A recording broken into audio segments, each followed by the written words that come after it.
मुखपद्मात् विनिश्रिता सर्वोपनिषदो गावो दुग्धा गोपालनन्दना पार्थो वत्स सुधीर्भोक्ता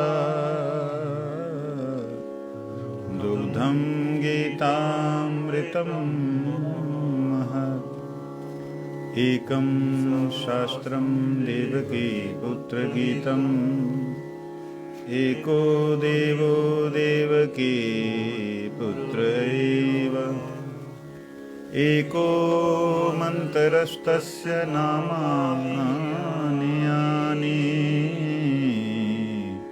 कर्मप्येकं तस्य देवस्य सेवा कर्मप्येकं तस्य देवस्य सेवा।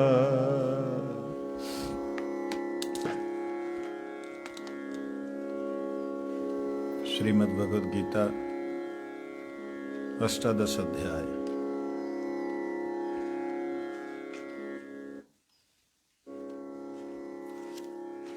सैंतालीस नंबर श्लोक।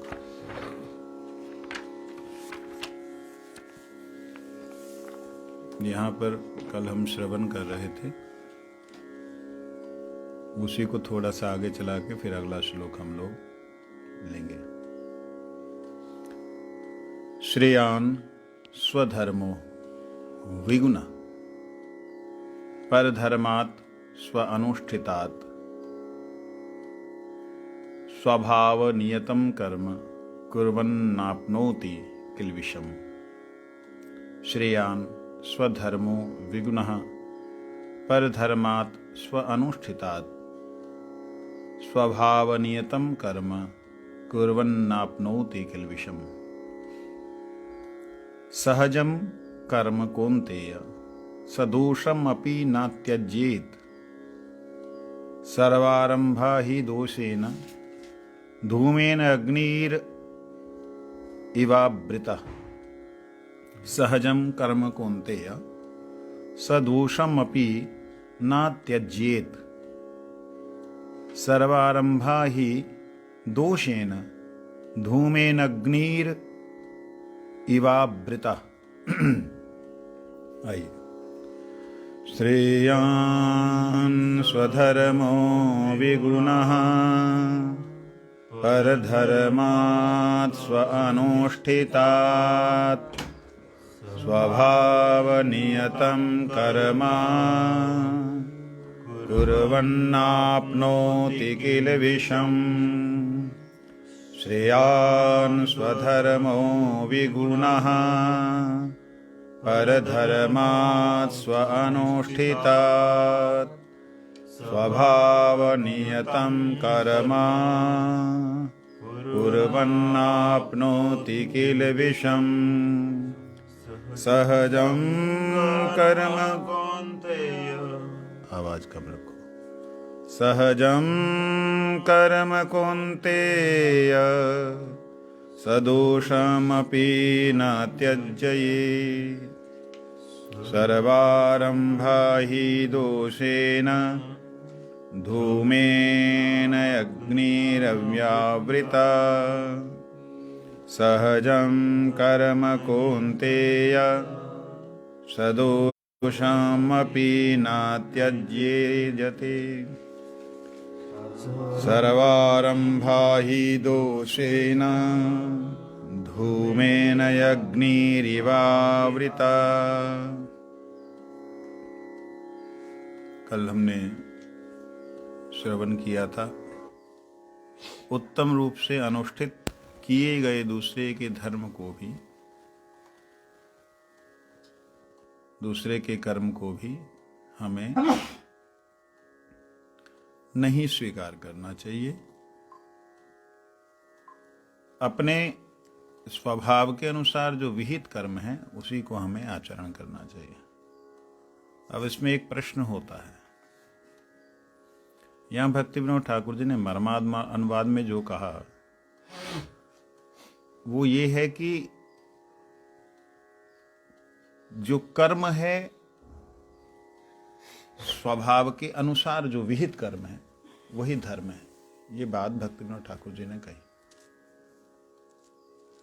अब एक बात सोचने वाली है, अगर कोई तमोगुण आविष्ट, कोई क्षुद्र बुद्धि वाला ब्राह्मणों का जो कर्म है, ब्राह्मणों का कर्म सत्य, दया, शौच, अहिंसा इत्यादि, उसके अनुसार वो चलना चाहे, यहां शब्द बोला उत्तम रूप से अनुष्ठित हुए, दूसरों के धर्म से अपना असम्यक रूप से अनुष्ठित स्वधर्म भी श्रेष्ठ है। वो उत्तम होने पर भी अपना जो तुम धर्म, जो तुम्हारा कर्म है वही श्रेष्ठ है। ऐसा कैसे? इसको हम कैसे एडजस्ट करें?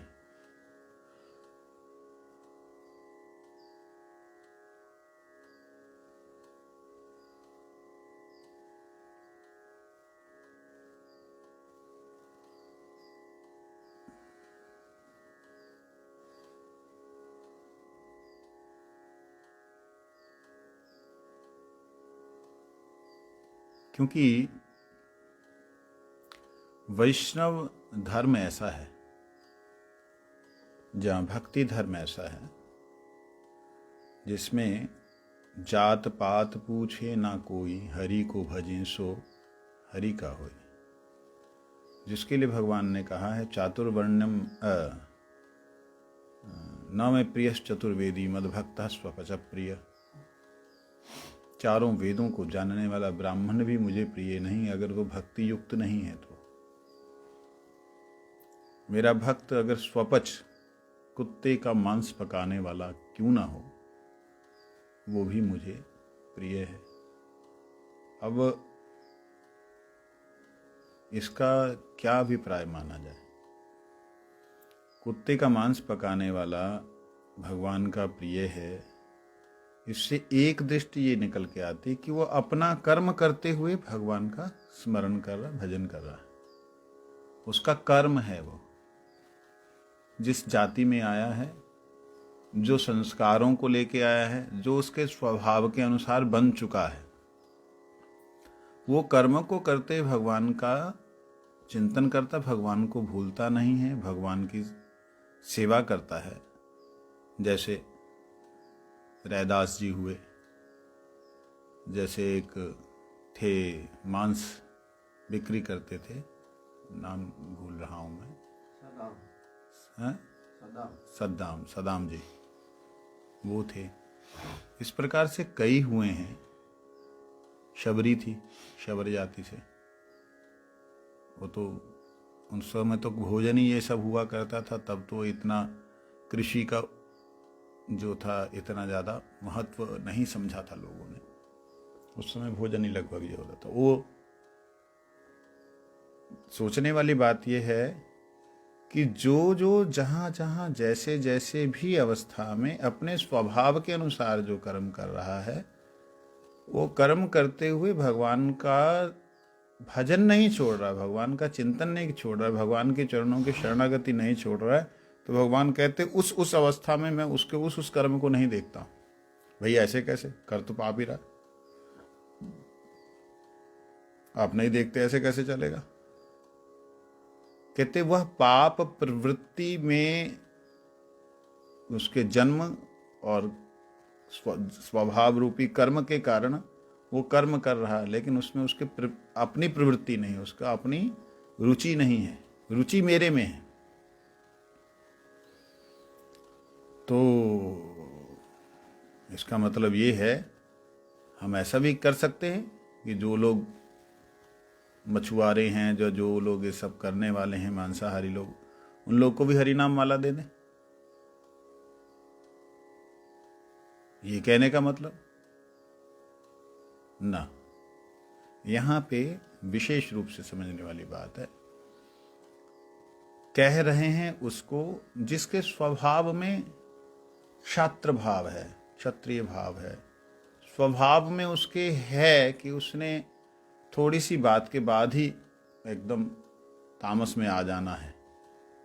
तो उसके लिए ये बात कह रहे हैं कि दूसरे का दिखने वाला सुंदर रूप से किया गया धर्म जो स्वानुष्ठित लगता है, वाह, बड़ा विशेष रूप से अनुष्ठित लगता है, सुंदर लगता है, उसको तुम मत करो, क्योंकि तुम जब भी वहां जाओगे वहां पे उत्पात ही करोगे। जैसे उदाहरण के लिए कैसे इसको हम समझेंगे। रावण कौन सी वृत्ति का था? तामस वृत्ति का। उसके अनुगत राक्षस जन कौन सी वृत्ति के थे? तामस वृत्ति के।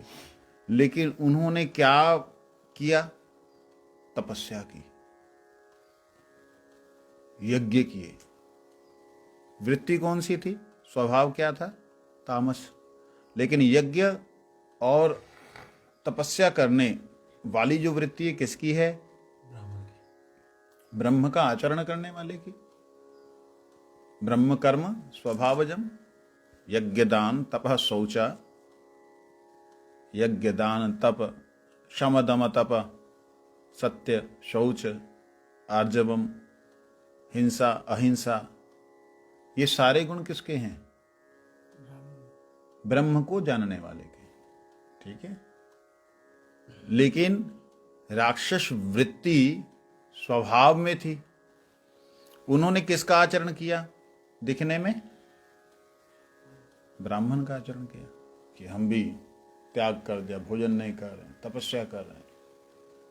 एक ही मंत्र में इतना निष्ठा प्राप्त कर गए कि हिरण्यकश्यप के दीमक लग गई, पूरे शरीर की मांस को खा गए, नाड़ियों तक में जो है दीमक घुस गई।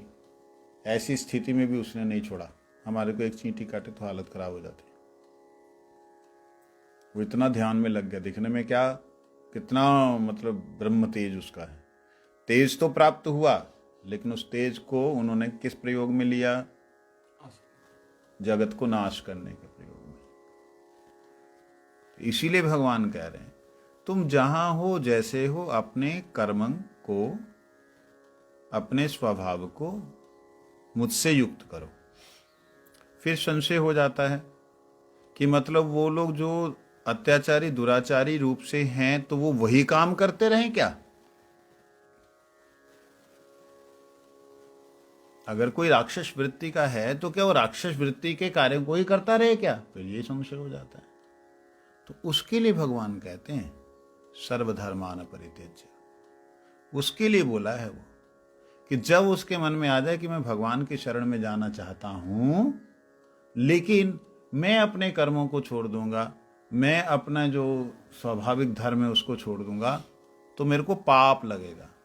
तब भगवान ने उसके लिए बोला तुझे कोई पाप नहीं लगेगा, मेरी शरण में आ।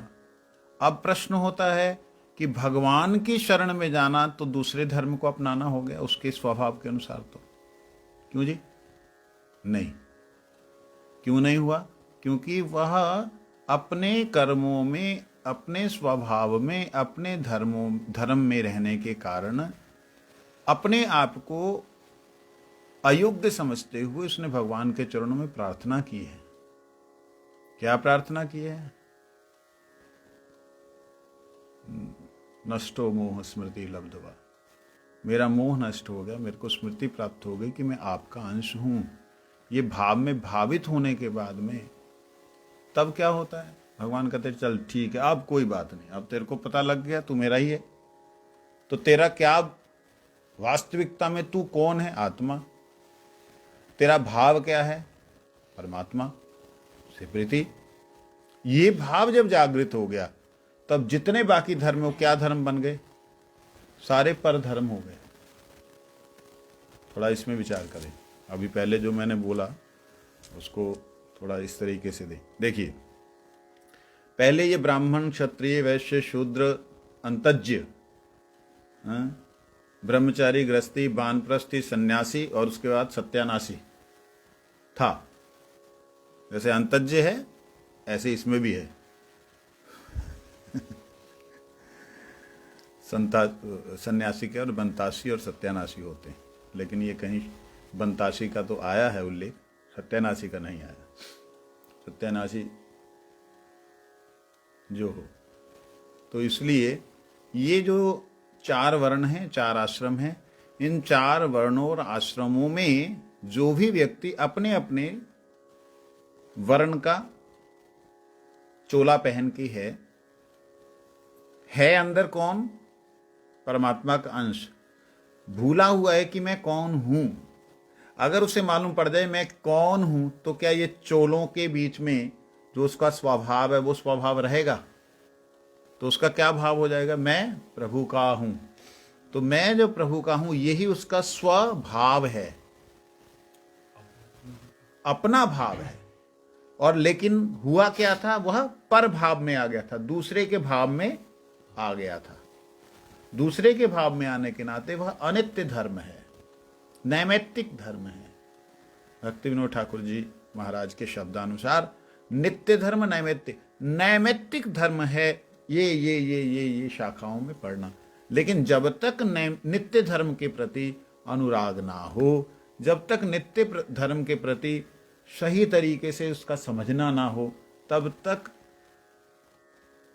आवेश में आकर के अपने स्वधर्म को नहीं छोड़ना चाहिए, आवेश में आकर नहीं छोड़ना चाहिए।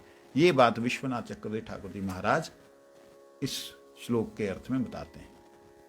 न च क्रियादि भी स्वधर्मम राजसम न च विक्षय तत्राणभिरुच्याम सात्विकम कर्म कर्तव्यमित्याह श्रेयाणिति परधर्मात् श्रेष्ठादपि स्वानुष्ठितात् सम्यग् अनुष्ठितात् अपि स्वधर्मो विगुणा निकृष्टो अपि सम्यग् अनुष्ठा तु शक्यो अपि श्रेष्ठा तेन बंधुबधाधि दोषत्वात् स्वधर्मं युद्धं त्यक्त्वा भिक्षाटन रूप परधर्म त्वया नानुष्ठेय इति भावः।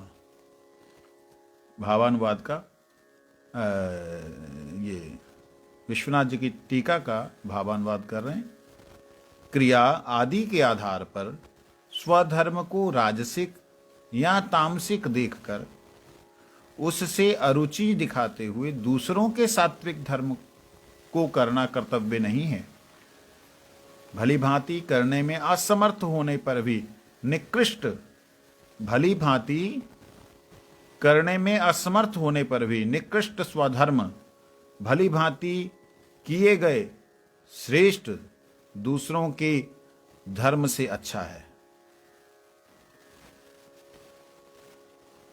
जैसे इसलिए बंधुओं के वध आदि दोषों वाला होने पर भी युद्ध रूपी अपने क्षत्रिय धर्म को त्याग कर तुम्हारा भिक्षा के लिए भ्रमण आदि रूप दूसरों का धर्म वे तुम्हारे लिए पालनीय नहीं है।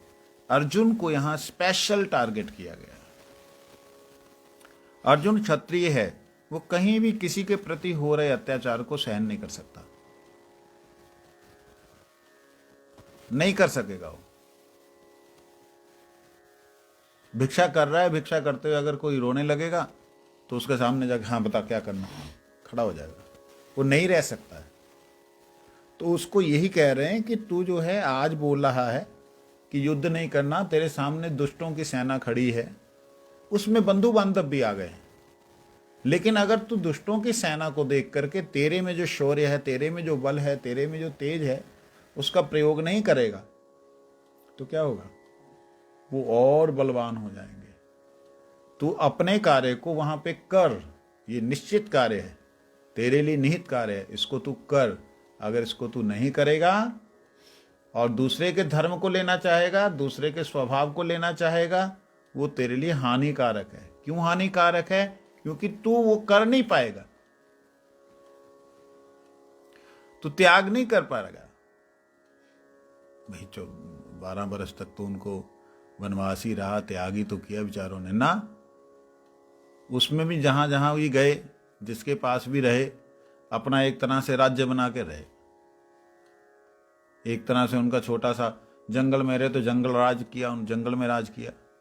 विराट नगर में गए तो उन्होंने गुप्त रहते हुए भी, क्षत्रिय स्वभाव कहाँ जाएगा, हिजड़ा बने हुए अर्जुन। हाँ, लेकिन क्योंकि हिजड़ा बने हुए मतलब उनको अभिशाप मिल गया था उर्वशी से। तो वो किलबिश स्वरूप में होने पर भी उन्होंने वध किया, युद्ध किया, हरा दिया।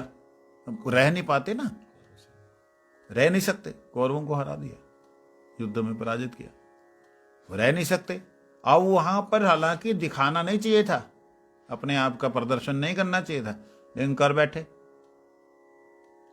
तो सूर्य उदय के अनुसार वो तिथि नहीं थी, लेकिन वो तिथि सूर्य उदय से पहले थी। उन्होंने कहा कि भाई ये तो जो है पूरा दिन ही नहीं हुआ। वो कहते नहीं हुआ, नहीं होगा कैसे? कहते अगले सूर्य, कहते तिथि बीच में है ही नहीं। तो ऋषियों का जो मत था तिथि के अनुसार कि उदया तिथि को ही तिथि माना जाता है, अस्त तिथि को तिथि नहीं माना जाता। इस प्रकार का जब वाद विवाद हुआ तब जा करके दुर्योधन कहता नहीं अब तो युद्ध होगा, तो वो युद्ध के लिए पागल हो गया। तो कहने का अभिप्राय, अर्जुन कैसा भी हो, कहीं भी हो, किसी के दुख को सहन नहीं कर सकता, युद्ध उठ करेगा ही, वहां जाके अस्त्र उठाएगा ही।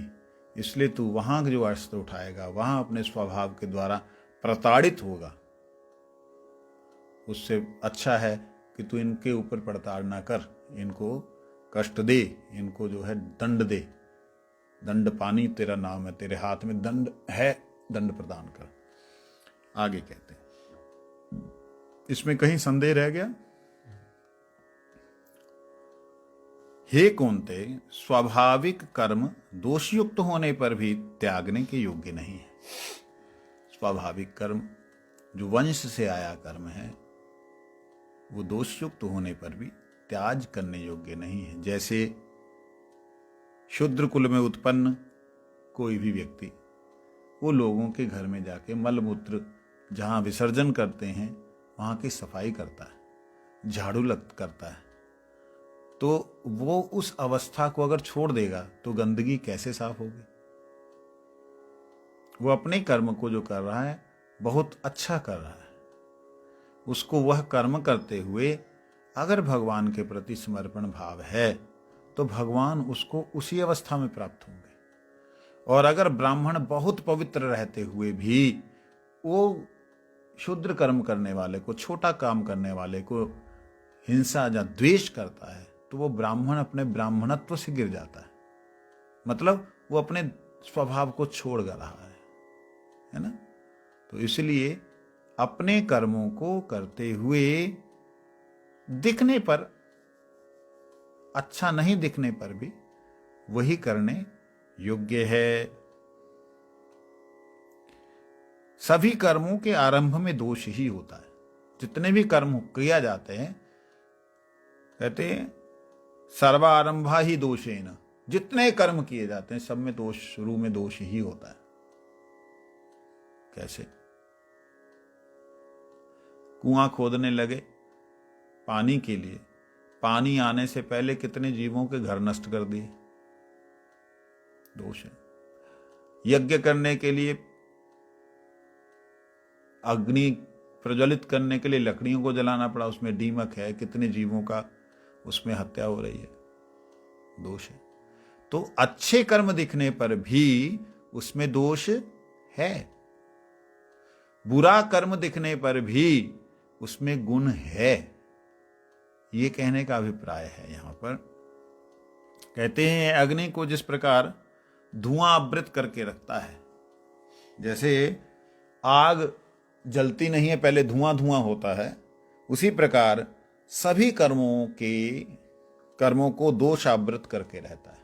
जितने भी कर्म हैं, पुण्य कर्म हो पाप कर्म हो, सब में दोष का आवरण रहता ही रहता है। भक्तिमय कर्म भी, कोई भी कर्म है। अब जैसे भक्तिमय कर्म है भगवान जी को भोग लगाना, लेकिन भगवान जी को भोग लगाने में अगर अपनी भोग वृत्ति हो, लालसा अपनी जीभ की टपर टपर कर रही हो कि लियाओ आज तो राजभोग लगाओ आज, तो तुम खा रहे हो, भगवान के लिए ला रहे हो। तो इसीलिए जिसके अंदर लोभ नहीं होता, जिसके अंदर भगवान को अर्पण करने से पहले तनिक भी लालसा नहीं आती, उसका वो स्वाभाविक कर्म है। तुम्हारा वो स्वाभाविक है ही नहीं, तुम उस कर्म को करने जाओगे, पहले तो स्वयं की लाट टपकने लगेगी। इमली की चटनी देखी नहीं तो नाम सुना नहीं, काला नमक उसके अंदर डाला हुआ। जैसे ही नाम सुनते हैं और उसका रस का थोड़ा सा नींबू डाल दिया और उसके अंदर, उसके बाद साथ साथ आपकी जीभ में अगर पानी आ गया तो आपने भगवान को भोग कहाँ लगाया।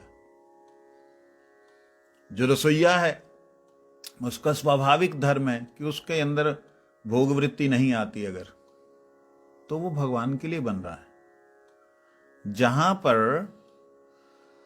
कर्म को करते हुए भोग वृत्ति आ जाए वो कर्म आपका दोषपूर्ण है, परंतु फिर भी अगर आप उसे भगवान को अर्पण करते हैं तब उसमें क्या हो जाता है, वो पहले दोष था, बाद में क्या हो गया, दोष रहित हो गया। यज्ञ शिष्ट संतो मुच्चन्ते सर्व किल विषय भुंजते ते त्वम अघम पापा ये पचंतात्म कारणात्। अपने लिए बनाया गया जो भी वस्तु है वो पाप का ही बाप है। इसलिए भगवान को अर्पित किया हुआ भगवान के लिए बनाया गया। ये एक छोटी सी रसोई का उदाहरण। ऐसे ही पुजारी भगवान की सेवा में है, भक्ति की बात है तो सारी शुद्ध भक्ति की बात है, भगवान की सेवा में है। लेकिन श्रृंगार अगर वह लोक दिखाने के लिए करता है कि आज बढ़िया श्रृंगार करना है, आज फलाना आदमी आ रहा है, लोक दिखाने के लिए अगर श्रृंगार करता है कि फलाने लोग आ रहे हैं आज, तो उनको पता लगे कि कितना सुंदर श्रृंगार होता है, तो वह उसका कर्म भी क्या हो जाएगा, दूषित होगा। परंतु श्रृंगार होने के बाद केवल वही थोड़ी देख रहा है, शुद्ध भक्त भी दर्शन कर रहे हैं। तो इन बिगिनिंग, इन शुरुआत में कहीं कहीं दोष दिखाई देता है, लेकिन नित्य प्रति ठाकुर जी को बहुत सुंदर श्रृंगार कर रहा है, अपनी सेवा कर रहा है, नित्य प्रति उसके अंदर ठाकुर जी के प्रति ऐसा करूं ऐसा करूं, नित्य प्रति कुछ ना कुछ नया नया नया नया भाव आ रहा है, तो वो उसका स्वाभाविक गुण है। और स्वाभाविक कर्म किए गए में कहीं भी उसमें वृत्तियां दूसरी आवृत नहीं होती हैं, ये बात है। इसलिए कोई भी कर्म है, कीर्तन कर रहे हैं, कीर्तन के अंदर स्व सुख की किसी भी प्रकार की कनक कामनी प्रतिष्ठा की लालसा दिखाई देती है तो दोष है। वो ना दिखाई देने पर भी आपकी आवाज को सुनकर के कुछ लोगों ने आके बोल दिया, आह प्रभु जी आज तो आपने रुलाई दिया, बस वो भूत बन गया आदमी, जो गाने वाला हो गया, उसका प्रेत जैसा बन गया, हो गया। कैसा प्रेत जैसा हो गया, उसके कहने आह क्या जबरदस्त गाया, मेरे को मिलने आए, मिले थे। उसको याद रखेगा भगवान, भूल गए वहां पे। इसलिए सुनो ही मत, ठाकुर जी को प्रसन्न करने के लिए कर रहे हैं, गुरुदेव को प्रसन्न करने के लिए कर रहे हैं। कोई अगर आया है तो ऐसा सोच बकवास कर रहा है। पहली बात, इतना सुंदर कंठ हो और व्यक्ति जो है उस प्रशंसा में ना पड़े तो ये दोष है, प्रशंसा को प्राप्त करके फूलना। लेकिन गुण इसमें भी है, क्योंकि दोष 1% है, गुण कितना है, कितने लोगों का आनंद हुआ, कितने लोग भगवान के कीर्तन में मस्त हुए, कितने लोगों के हृदय में परिवर्तन थोड़ा सा भी आया, ये उसका विशेष गुण है। इसलिए भक्ति उसमें अधिक होने के नाते, क्षुद्र थोड़ा सा छाया इधर उधर की माया की होने के नाते, वो भक्ति में जो कर्म है वो भक्ति ही कहलाता है। समझे नहीं? थोड़ी सी इधर उधर की छाया आई, माया की छाया आई, लेकिन वह भक्ति ही इवन की शुद्ध भक्ति कहलाएगा। क्यों शुद्ध भक्ति क्यों कहलाएगा? इसलिए कहलाएगा क्योंकि माया में है तो छाया तो आएगी। माया में है, संसार में जीव है तो उसकी छाया तो आएगी ही, परंतु उसका लक्ष्य भगवान की सेवा है, लक्ष्य भगवान का कीर्तन है, लक्ष्य भगवान की रसोई है। थोड़ा सा मन में अगर भोग की वृत्ति आई, इसका मतलब ये नहीं कि ठाकुर जी की सेवा छोड़ देना, बिल्कुल नहीं। क्रिया को करते हुए, साधना करते हुए, ब्रह्मचर्य पालन करते हुए जब भी व्यक्ति के हृदय में माया की छाया आती है, दोष वृत्ति आती है, आने पर भगवान की भक्ति को छोड़ देना, ये तो आत्मा के स्वभाव को मारना हो गया। आत्मा का स्व मतलब आत्मा का भाव, उसको नष्ट करना हो गया। ये कभी नहीं करना चाहिए। इसलिए कभी भी किसी भी तरह की कोई माया का प्रभाव आता है, चाहे चाहे किसी भी दृष्टि से, चाहे ब्रह्मचर्य अवस्था में, चाहे गृहस्थ अवस्था में, चाहे वानप्रस्थ अवस्था में, चाहे संन्यास अवस्था में, किसी भी तरह की कोई सेवा में, माया में है, इसलिए माया की छाया का प्रभाव पड़ेगा। ये भगवान ने पहले ही बोला, 4-5-7 दिन पहले की बात है। रजोगुण सतोगुण तमोगुण की जो है ये छाया पड़ती ही है, लेकिन उसमें रुक जाना ठीक नहीं है, वहां अटक जाना ठीक नहीं है। वहां से आगे बढ़ना ही हमारा परम कर्तव्य और लक्ष्य होना चाहिए। यही है जीवन का सार, कि दोष होने पर भी अगर चित्त शुद्धि करने वाले कर्म है, चित्त शुद्धि करने वाले कर्म है, तो उनको कभी भी त्यागना नहीं चाहिए। ठीक है, आगे आपने कि स्वधर्म को नहीं छोड़ना चाहिए। जैसे कि कोई क्षत्रिय है तो क्षत्रिय का धर्म नहीं छोड़ना चाहिए। तो क्या वो सब भक्ति में भी ऐसे ही लागू होता है? भक्ति में कहाँ से लागू होगा वो? भक्ति तो अलग ही चैप्टर आ गया ना। भगवान से, भगवान की सेवा से युक्त जो कर्म है, सेवा के लिए जो कर्म है, सेवा के उद्देश्य से जो कर्म है, वो भक्ति है। वो कोई भी क्षत्रिय है, वैश्य है, शूद्र है, उसके अंदर अपने अपने कर्मों को करते हुए भगवान के प्रति ध्यान है, तो भी वो भक्ति है। अगर अपने अपने कर्म में उसकी अरुचि हो रही है, भगवान की सेवा में रुचि हो रही है, तो शुद्ध भक्ति है ना। ज्ञान कर्मादि अनवृतम। अगर ऐसा कोई करता है तो कर्म मिश्रित भक्ति है। कर्म मिश्रित तब है जब वो कर्म में प्रवृत्त होकर के ही अपनी अवस्था से भक्ति कर रहा है, वो कर्म मिश्रित है। लेकिन जब वो ज्ञान और कर्म और योग और संसार के धर्म जो हैं, धर्म मिश्रित जो भक्ति है, वो सारी की सारी सारे मिश्रण जो हैं समाप्त हो जाते हैं जब उसी अवस्था में रहते भगवान के लिए वो तड़पता है। जब तड़पना शुरू होता है फिर शुद्ध भक्ति की बात आती है। जब शुद्ध भक्ति की बात आती है तब तो आत्मा के साथ संयोग हो जाता है, तब उसका मन बुद्धि का शरीर का अलग हो जाता है। लेकिन फिर भी उस अवस्था में भी शरीर में है, शुद्ध भक्ति की अवस्था में भी वो शरीर में है, तो कभी कभी दुर्भाग्यपूर्ण साल में 1-2 बार बुद्धि खराब अगर हो जाती है तो वहां अटकना नहीं। अटकना का मतलब जानते हो, रुकना नहीं है, आगे बढ़ना। जैसे कई बार बहुत बढ़िया आग चल रही होती, जलते जलते जलते जलते यज्ञ चल रहा होता है, अचानक से उसमें कई बार धुआं हो जाता है। धुआं हो गया भाई, बंद करो, धुआं हो गया, कर दोगे बंद तो नहीं चलेगा, उसको हिलाओ, चलने दो, आगे बढ़ो। ये चीज